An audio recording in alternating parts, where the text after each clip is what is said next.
እንኳን ለጻድቁ ለአቡነ ኪሮስ ወርኃዊ በዓልና እንዲሁም በዚች ቀን ታስበው የሚውሉ ወርኃዊና ዓመታዊ የቅዱሳን በዓላት በሰላም አደረሳችሁ አደረሰን፣ አሜን። በስመ አብ ወወልድ ወመንፈስ ቅዱስ አሐዱ አምላክ አሜን።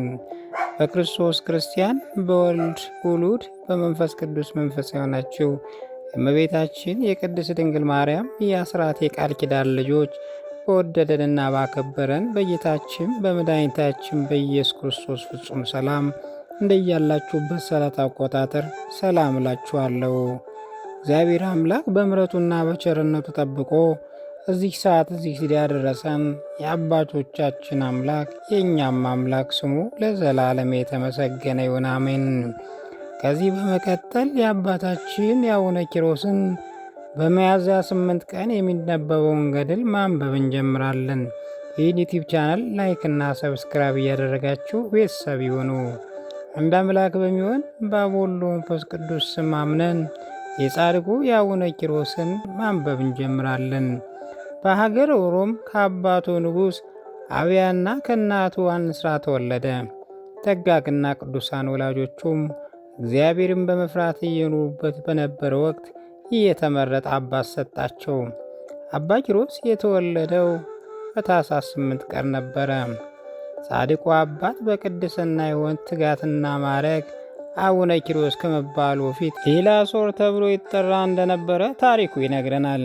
ቅዱሱ ከታላቁ ወንድም ቴዎድሮስ ጋር በሚኖርበት ጊዜ አባቱ ስለሞተ ሀብቱን ከወንድሙ ጋር በመካፈል ለድሆች መጸወተ። መንፈስ ቅዱስ ኪሮስ ብሎ ጠራውና ለብዙዎች አባት ትሆናለህ፣ በቃልህም እንክርዳድ ይነቀላል። የአንድ ቀን መንገድ ሂድና ገዳማዊ መነኩሴ ታገኛለህ፣ ከእርሱም ልብሰ ምንኩስናን ትለብሳለህ አለው። እንደ ታዘዘውም በሄደ ጊዜ ከአንዲት ባት የራስ ጸጉር እስከ እግሩ የሚደርስ ግርማውም የሚያስፈራ ገዳማዊ ወጥቶ ኪሮስ መነኩስ ለመሆን ወደዚህ መጣህን አለው። ኪሮስም ግርማውን እያደነቀ ቀርቦ ተንበረከከና 3 ቀን ከቆየ በኋላ ኪሮስ ሆይ እንደኔ መሆን ትፈልጋለህን አለው። እርሱም አዎ በጣም እፈልጋለሁ ባለው ጊዜ አባ በብኑዳ ትንሽ ደመና ጠርቶ በዚያ ላይ በመሆን ከአስቄጥስ ገዳም በመሄድ የምንኩስና ልብስን ተቀብሎ በዛች ዳመና ኪሮስ ካለበት ቦታ ተመለሰ። ያመጣውን አልባሰው ምንኩስና ለአቡነ ኪሮስ አለበሰው። ለአባ በብኑዳ ሁል ጊዜ በሰርክ ሰማያዊ ኅብስትና ጽዋ ወይን ቅዱስ ሚካኤል ያመጣለት ነበር። አቡነ ኪሮስ በዛ ለአባ በብኑዳ እየታዘዘ ሲኖር አንድ ገዳማዊ ሰው ወደ አባ በብኑዳ መጥቶ ምንም ነገር እንደሌለው አይቶ ምን ትበላለህን ቢለው አምላካችን ይሰጠናል አለው። የእንግዳም መነኩሴ በልቡ እንደኛ ሰው አይደለምን እያለ ሲያስብ አባ በብኑዳ በመንፈስ ቅዱስ አውቆ ለምን እንዴት ታስባለህን? እኔም እንዳንተ በደለኛና ኃጥእ የሆንሁ መነኩሴ ነኝ አለው። ይህን እየተነጋገሩ ሳለ የሰርክ ጸሎት ደርሶ በኅብረት ሲጸልዩ ፈጽሞ ደስ የሚል መዓዛ ወጣ። ወዲያውንም የተዘጋጀ ኅብስትና ጽዋ ወይንም ይዞ ቅዱስ ሚካኤል ሲመጣ አየውና ተቀበለው። ያ እንግዳ መነኩሴ ግን አላየውም። አሁንም አስቀድሞ ያልነበረ የጽዋና ኅብስት ከየት አገኘህን? ይህ ባሕታዊ መሰሪ ነው እያለ አሰበም። አባ በብኑዳም ለምን እንዲህ ክፉ ታስባለህን አለው። መነኩሴውም አድንቆ በመቀመጥ መመገብ ጀመሩ። ያ እንግዳ መነኩሴ ግን ከዚያ ኅብስት ሰማያዊ ቆርሶ በልብሱ ደብቆ ወደ አስቄጥስ ገዳም ሄደ። በዚያ ያሉ መነኩሳትም ሰብስቦ ያን በረድ የሚመስል ኅብስት ሰማያዊ ያሳያቸው። ከየት አገኘውን ቢሉትም በዮርዳኖስ ውስጥ ወደ በብኑዳ የሚባል መሰሪ ሰው አለ፣ ኑ ተከትላችሁ ታመጡት ዘንድ ወደዛ ልውሰዳችሁ አላቸው። ይህን ሲነጋገሩ ቅዱስ ሚካኤል መጥቶ ያችን የኅብስት ቁራሽ ወደ ሰማይ ወሰዳትና በልዑል ፊት ሰገደ። እግዚአብሔርም መልካም አገልጋይ ሆይ የተቀደሰውን ለውሻ የሰጠህ በብኑዳ ክፉ አደረግ፣ ስለዚህም በአንበሳ ተሰብሮ እንዲሞት አደረግሁህ።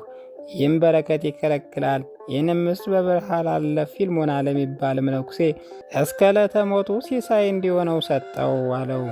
ቅዱስ ሚካኤል እንደታዘዘ አደረገ። የአስቄጥስ ገዳም መነኩሴ ቅዱሳን ያን መነኩሴ እኛ ማንም መምህርና ፈራጅ አድርጎ ሸሞንን አሉት። በዚህ ጊዜ ያዘነና ወደ ማደሪያው ሂዶ ታንቆ ሞተ። አባ በብኑዳም የመጣለት የነበረው መና ተከለከለ።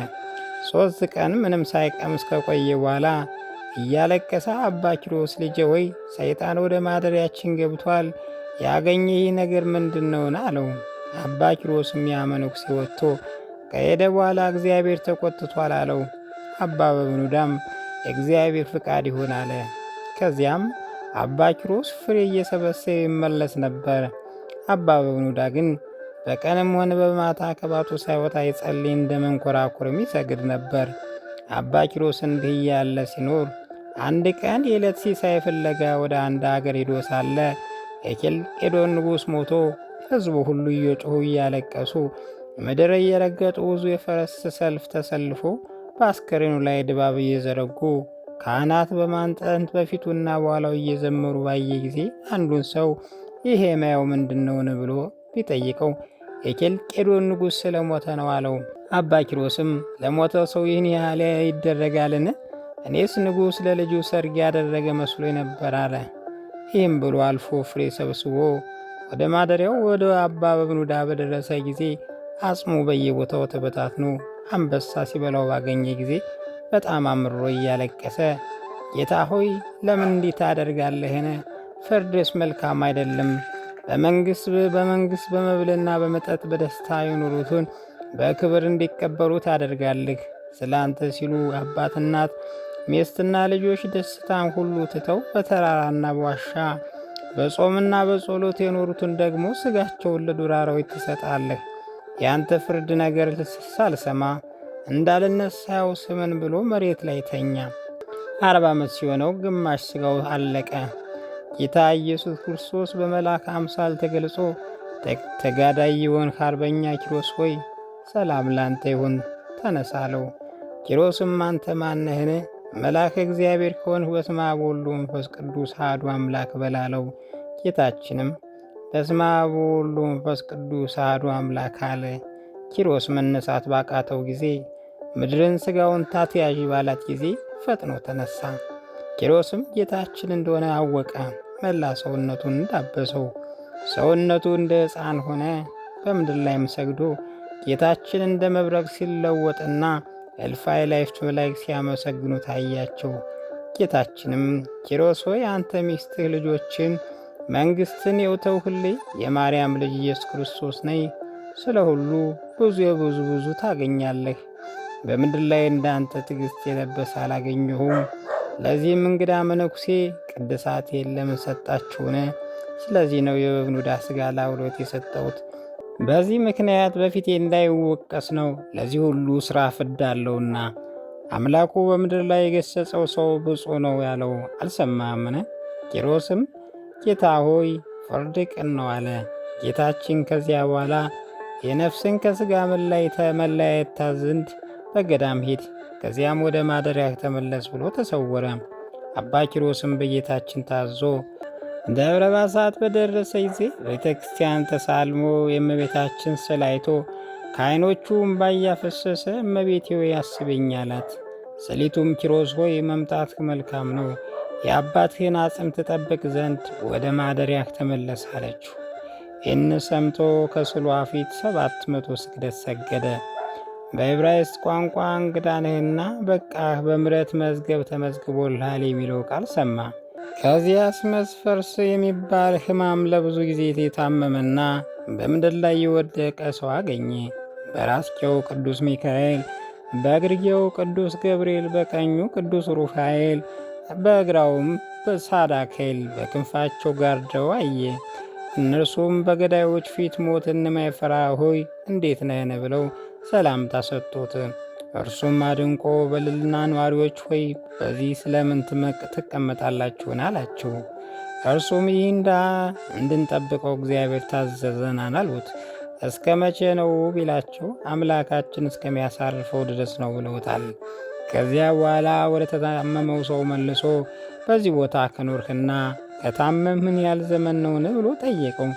በሽተኛውም በዚህ ቦታ ስኖር 65 ዓመት ነው፣ ከታመም 20 ዓመት ነው አለው። መልሶም አበምኔቱና የገዳሙ መነኩሳት ይጎበኙዋልን አለው። በሽተኛውም አባቴ ወይ የለም፣ ፊታቸውን ካየው 15 ዓመት ነው አለው። አባ ኪሮስም አባትህ ማን ነው? እናትስ ማናትን? ብሎ በጠየቀው ጊዜ አባቱ የኬልቄዶን ንጉሥ ነው፣ እናቴም ንግሥት ናት።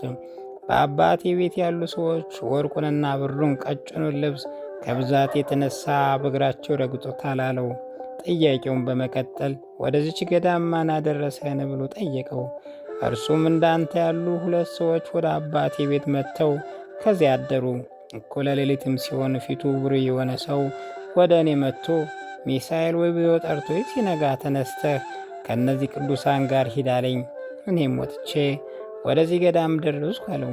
አባ ኪሮስም የአባቱን የበብኑዳንና የሌሎችን ቤተ መንግሥትን እየተወ የመነኑ ቅዱሳን ሁኔታ እያሰበ አጽናናው። እግዚአብሔር የወደደውን ይገስጻልና አታድንቅ አለው። ያ በሽተኛ ሚሳኤልም እውነት ነው፣ ለእኔ ይገባኛል፣ ስለ ኃጢአቴውን ተቀበል ብሎ መልሶ ዝም አለ።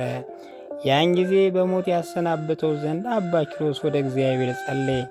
ጌታችንም በክብር መጣ። ጌታችን አባ ኪሮስም ምን ያህል እንደምንወድህ የመላእክት ሠራዊት ያዩና ያውቁ ዘንድ ይቺ የገነት ተክል አበባ ከእጄ ወስደህ በፊቱ ላይ ጣል አለው። ኪሮስም እንዲሁ አደረገ።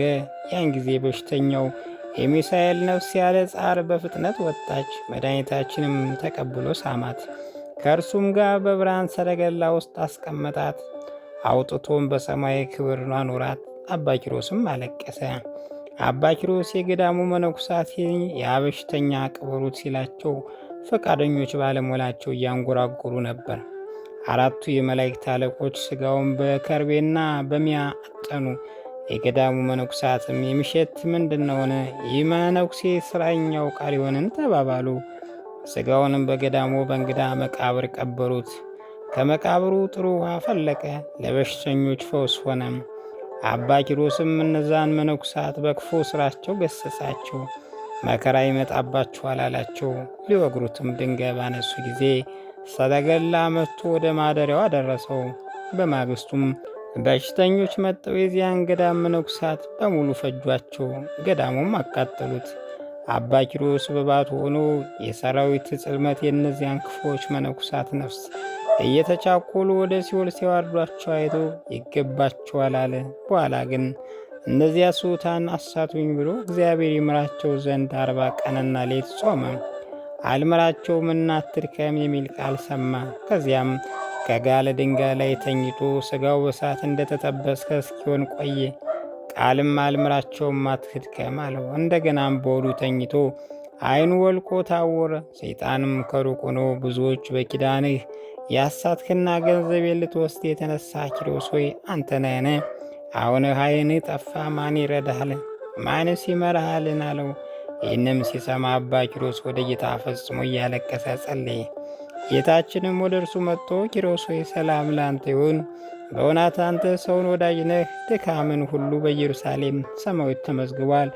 ልጁም በስምም ለሚጠራ በእምነቱ ነው የገድልህን መጽሐፍ ያጻፈ ያነበበ በባና ዕጣን ለቤተ ክርስቲያን የሰጠው ለአንተ አስራት ይሆን ዘንድ ሰጠው። ከአንተን ጋር ባሕረ እሳትን ይለፍ፣ ስም ይሰኝ ደስ የሚሰኝ አለው።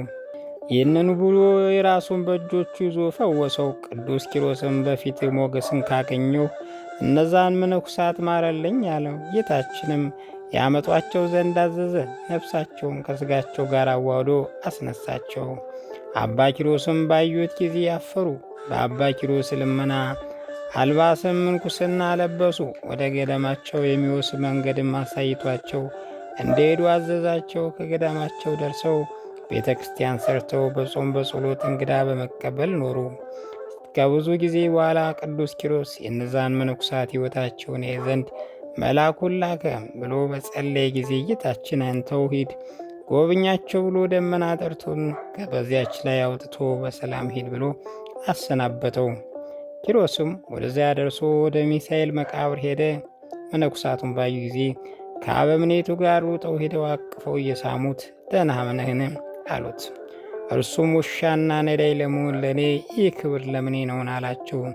እነርሱም ባለማወቃቸው ያሳዘንህ ይቅር በለን ባሉት ጊዜ እግዚአብሔር ይቅር በላቸው። ነገር ግን ሁላችሁም እግዚአብሔር አገልጋይ ሚሳኤል ሆይ ይቅር ይበለን በሉ አላቸው።